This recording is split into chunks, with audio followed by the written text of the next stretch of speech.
Comment se passe une journée au foyer? Bon, d'abord, très tôt le matin, il y a des gens qui arrivent pour pouvoir préparer à manger aux enfants. On commence à servir la nourriture à 10 heures du matin, parce qu'il y a beaucoup d'enfants qui viennent à l'école sans manger. Donc, on ne pourra pas continuer la journée, ils ne pourront pas continuer à apprendre s'il n'y a pas de nourriture. Et puis ensuite, nous avons la montée du drapeau. Et c'est un rituel en Haïti pour toutes les écoles, mais nous profitons de ce moment pour faire un peu d'éducation. Ça peut être une éducation sur un problème concret, ça peut être un rappel par exemple pour le lavage des mains dans un contexte où le choléra continue d'exister, ou par exemple on sait le Covid peut revenir. Ou bien c'est un message sur les droits des enfants sur lequel on veut mettre l'accent. En tout cas, on profite de ce moment.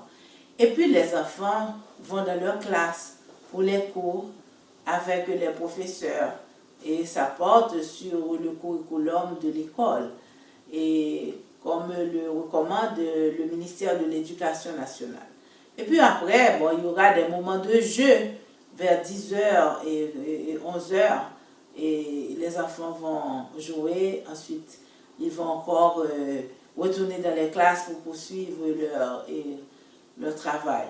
Nous avons un deuxième groupe qui arrive aussi dans l'après-midi, parce que toute l'école ne se fait pas durant la matinée. Donc il y a un deuxième groupe qui va venir.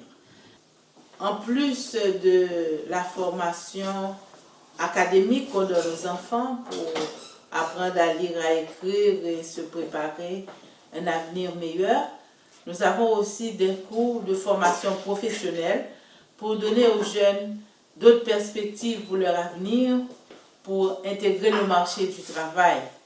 C'est ainsi qu'avec l'appui des amis d'Haïti qui ont bénéficié de financement de Fribourg Solidaire, nous donnons des cours de formation professionnelle de courte durée à des jeunes hommes, des jeunes femmes, des jeunes filles qui apprennent rapidement un métier pour pouvoir essayer de trouver du travail. On a des jeunes, par exemple, qui apprennent à réparer des motos. Il y en a d'autres qui font de la cosmétologie, d'autres qui réparent des téléphones, d'autres qui font de l'artisanat utilitaire qu'ils peuvent par la suite utiliser pour vendre sur le marché.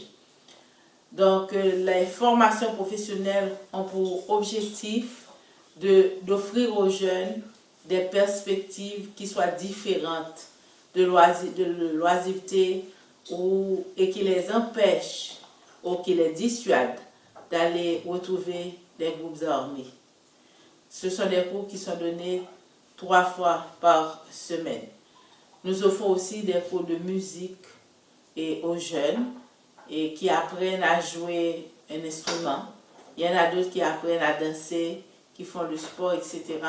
Tout cela pour donner aux jeunes des perspectives d'avenir qui soient différentes de la domesticité et qui leur permettent de se forger un avenir meilleur dans une Haïti très difficile aujourd'hui.